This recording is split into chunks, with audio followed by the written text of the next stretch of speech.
Ang bunga sa usa ka kahoy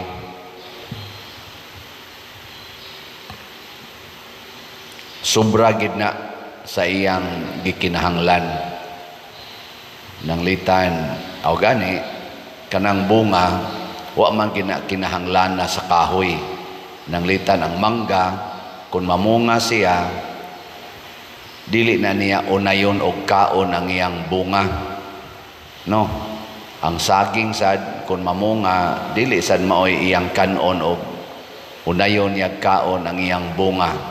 Kanang bunga sa usa ka tanom or usa ka kahoy para gid na sa uban. Nya naghisgot si Jesus diri nga kinahanglan kita nga mamunga. Ang sa may pasabot ana, hinahanglan nga kita mahimong mapuslanon para sa atong silingan or sa atong isig katao. Ngilingay mong tupad ing na mukaon ka sa akong bunga ing na kon mukaon unsa may mga bunga nato nga makaon sa atong silingan. Ang pinakauna giyong bunga kana giyong mamunga ang pulong ni Kristo. Munang naingon siya, kung ang akong mga pulong magpabilin diha ninyo, mamunga gyud mo daghan. Muna ang tao nga dili motuman sa pulong sa Ginoo, dili gid na mapuslanon sa iyang silingan. Nanglitan kanang pulong sa Ginoo nga pasayloag kapituan kapito ang nakasala nimo. Kinsa ninyo dinhi ang nagsigig tuman ana kanang 77 times nga forgiveness. Taas ang kamot. Naay duha ka buok ni isa. Wa gid mo kapangasaba sa inyong mga anak kamong ni isa. O nakapangasaba ka or sa imo bang bana or sa imong asawa, awa ka katuman sa 77 times. Di gyapon ta mapuslanon. Labaw na tong wa mo isas kamot. Og mao nay hinungdan nga porting gubuta sa atong kalibutan, labi na dinhi sa atong nasod, labi na gyud na ay eleksyon, pagka gubuta gyud. Ngano man tungod anang ang atong gisunod ba ang mga pulong ra gyud nato, dili ang pulong sa Ginoo. Mao nang di kita kapamunga. Hurot ang atong budget, hurot ang atong kaning gitawag og kalinaw o kalipay. Karon ay ni viral na sa nang statement sa atong presidente nga di kuno siya gusto gulo, di siya gusto kaaway, human naman kunong eleksyon, balik na sa trabaho. Pagka nindota ng pulunga, di ba? Nindot na bati. Porting nindota. Pero before sa eleksyon, hearing diri, contempt diri, papriso diri, impeachment diri.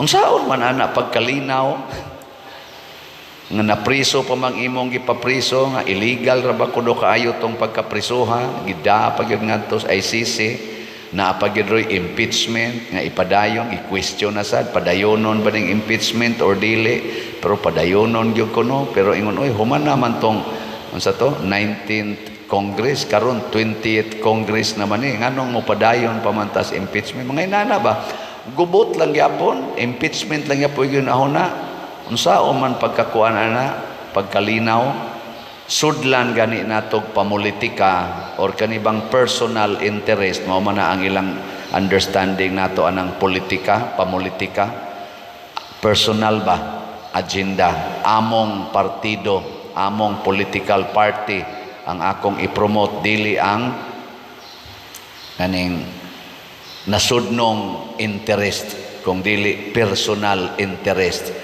Mao gani na mo patigbabaw, dili kita magmalinahon kay matod pa ni Kristo ang iyang pulong siya ra gyud ang punuan Dili ng imong political party, dili ng Duterte team, Marcos team, Lini team, or unsang team diha nga political. Maoy gitawag natog punuan. Ang punuan gyud sa atong kinabuhi isip mga Pilipinos mao ang Philippine country or ang nasod nga Pilipinhon. Mao bitang naatay gitawag og konstitusyon nga anha diha mosubay ang tanan ng atong Philippine Constitution. Musupak na ganita na mahimo na yung personal interest kana sa kuana sa legal side, pero ang pinakataas gyud para sa ato na yung kinabuhi mao gyud ang Ginoo. Siya'y punuan kitang tanan mga sangarata. Nya kana kunong sanga kun ato nang balion nya ilabay unsa may mahitabo? Unsay mahitabo sa sanga? Di man mo katubag children. Malaya nya inig kalaya mamunga pa dili na. Pero nasa usahay ang sanga imong balion nya imong itanom mutubo sa na siya. Kay ngano man imo man siyang gitagaag higayon nga mahimo sad siyang bag-ong punuan. Pero ang sanga lang gyud nga mabali og masiparit sa punuan kana siguro gid nang malaya. Nagilingi ako no imong tupad ing na lunhaw pa ka o laya na. Ngawa ko no, lunhaw pa o laya na. Kamo mga asawa dinhi, kumusta man inyong gugmas inyong bana? Lunhaw pa o laya na? Naiuban mo ingon, sus, mutagok pa'y langkay.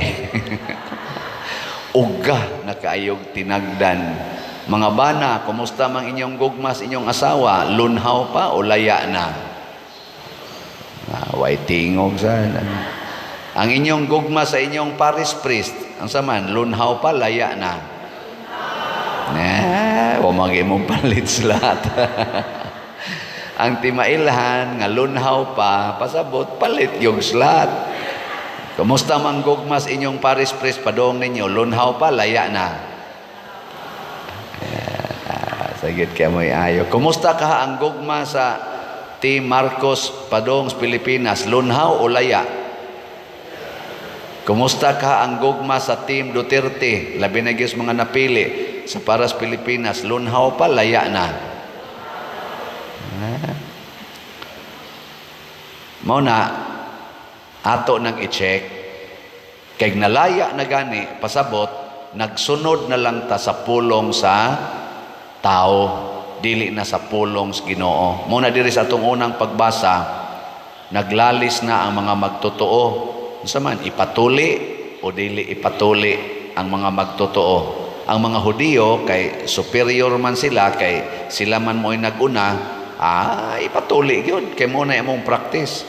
Unya si Pablo nga enlightened by the Holy Spirit nga usasad ka Hudiyo niingon siya dili kinahanglan. Mao nang nagmeeting ang mga apostoles didto sa Jerusalem.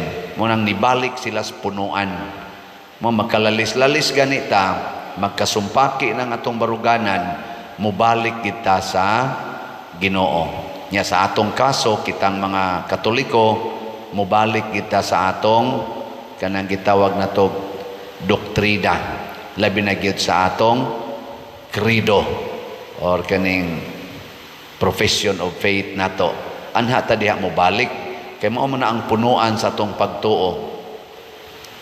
Unang naidaghan mo dool nako pader giyawaan gabi diha na sa ni doon kasagunso na maron perti na mangyawa dinhi sa atong dapit. Adto sang usang adlaw duha ka buok ang niabot giyawaan gyapon. Gabi diha na say giyawaan. Ambot ka karon kaning nanimba wa basta kaniyawain no. Ang una ginakong i-check kung naa na gani na kanang moingon silang giyawaan, gisaniban. Inig istorya ginako ako dayong i-check giunsa man ninyo pagpuyo ang atong doktrina sa simbahang Katoliko. giunsa ninyo pagtuman ang maong doktrina o kasagaran gyud almost 100% sa moduol nako wala na nagbuhat sa atong pagtuong Katoliko. Mao gina. Ang magdi ka mabiktima siyawa, ngawa naman ka magpaduol sa punuan. Unya kay ang atong Ginoo mao may labaw sa tanan, ang iyang gahom labaw man sa tanan. Ug mo paduol ka diha, aporte yung ninduta sa imong kinabuhi mo na magsige lagi kag pamunga, lunhaw ka kanunay. Pero mapalayo ka, patay gyud ka dito. Luman gyud ka sa yawa. Unsa may mga butang nga makapalayo nato kana gyung sala. Number 1 ginang sala. Nagpuyo-puyo, nagsigi og drugas, sigig sugal, siging patato, daghang egtato, mga buslot pa dinis dunggan perting daghana. Nako kanang inyong gipamuhat sa inyong lawas, sugo pa banas Ginoo?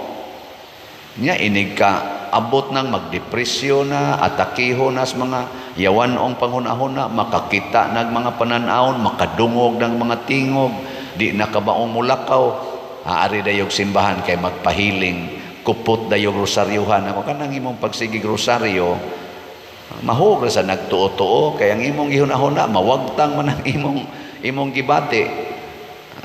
Ayaw. Tumana ang sugos Ginoo. Nya unsa may sugos Ginoo? Deny yourself. Sunod, take up your cross. Sunod, follow me. Pasabot, deny yourself, ayaw na pagsigig hunahuna nga tumanon gina nimong imong gusto. Hunahuna kanunay natuman ba nimo ang gustos Ginoo? Mao na siya. Nya, take up your cross. Sakit kay tumanon ang gustos Ginoo, labi na ng pagpasaylo ana mga buangon, labi na gid ka ng pagdawat sa imong sakit o imong kasakit. Mo na ako itambag, dawata na nga gitorture ka siyawa. Pareha ni San Roque ba? Gitorture man to siyawa. Si Saint Teresa of the Child Jesus, gitagaan sa sakit nga tuberculosis. Giantos nila. Why? Reklamo. Ang mahal nga Birhen Maria, gitagaag kasakit nga murag sobra kaayo, sunaga na imong anak sa imong atubangan, torturon og bitayon sa cross. Gidawat. Nga naman, take up your cross. Giko na be, lingian na sa imong tupad. Ing nakadawat ra ka ng imong naong, wa ka tortura sa imong naong. Nanguban di kadawat, inig pa namin, hala, ritoke dayos naong, peligro yun mong magdepresyon. Kay kana signal naman nga dili ka kadawat sa kamatuoran. Nya iniglingi nimo sa imong bana, buwa sa kakadawat siyang naong, nang samot. Iglingi nimo sa imong anak, di sa kakadawat sa ilang naong, na masamot na gyud. Igpamintana nimo sa imong silingan, tuas ang libakira dito, samot na gyud ka. Iniglakaw nimo, sugatan pag nimo nang sigig pangutang nimo way bayad-bayad, na samot na gyud. Pag-report nimo sa opisina ni sod sang imong supervisor nga portis ang yaw-yawana na natuan na magdepresyon ka depression gyud ka. Bisag kaming mga pare, tan-aw na mo sa among kaubang pare, animal kay tanan, mao pagipaboran sa obispo, tuan na maglagot na ka. Apil na ng mga religious, kana mga religious, otro sa na sila, sige sa na sila away-away. Nga naman, di man kadawat. Magidaghang nagpa-advise na ako, mga religious sisters, pader, pwede ra ko muundang. Nako, undang ka niya. Kami, muundang san mi.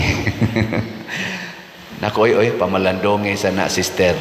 Og muundang ka, unsa may rason, gibugatan ka sa batasan sa imong kauban, labi na sa imong superior, insya maingon-ingon, nako, ayaw. Unya ka muundang, basta makahigugma na kanila. Undang dayon. Pero di pa gani ka kahigugma nila niya, muundang ka, sayop ng imong desisyon. Dili Ginoo ang nagsulti nimo ana, yawa ang nagsulti nimo, kay gitukmod ka sa imong saman garbo. Gitukmod ka sa imong yawanon nga personal nga tumong. Kay tungod wa matuman imong standards, di sundon ang imong standard, biyaan na lang nimo. Mao ra gyapon ay gamito nimo inig undang nimo. Torturon ra gyapon ka ana, pero kamao na kang mudawat sa tanang sitwasyon sa imong kinabuhi, dili na ka matandog, pasabot naka-attach na ka sa Ginoo nga dinhis kalibutan nakadawat sa tanang tao, sa tanang sitwasyon, sa tanang niabot siyang kinabuhi. Mao na gipuy-an ni Kristo, ni Mama Mary ug sa mga santos. Ug mao na nga makapamunga na ta, makapaambit na tag mga nindot sa atong isig katao tungod kay kamao naman tang mupas-an sa atong cross. Pero di pa gani ka kamaong mupas-an, kanang imong cross ipanghapak na nimo sa imong isig katao. Magsigi kag tulisok, ikaw mo'y nakaingon, ikaw tungod nimo magsigi kag ana. Nya moingon sa imong isig katao, say labot ako nimo, kamatay da. Di ba? Kansi ta. Pero dawata ingna gilas na lang lingi be. Practice og dawat ingna imong tupad. Maging sino ka man, mamahalin kita. Sige, ingna. Sige ba? Ang dili mulingi, nalaya.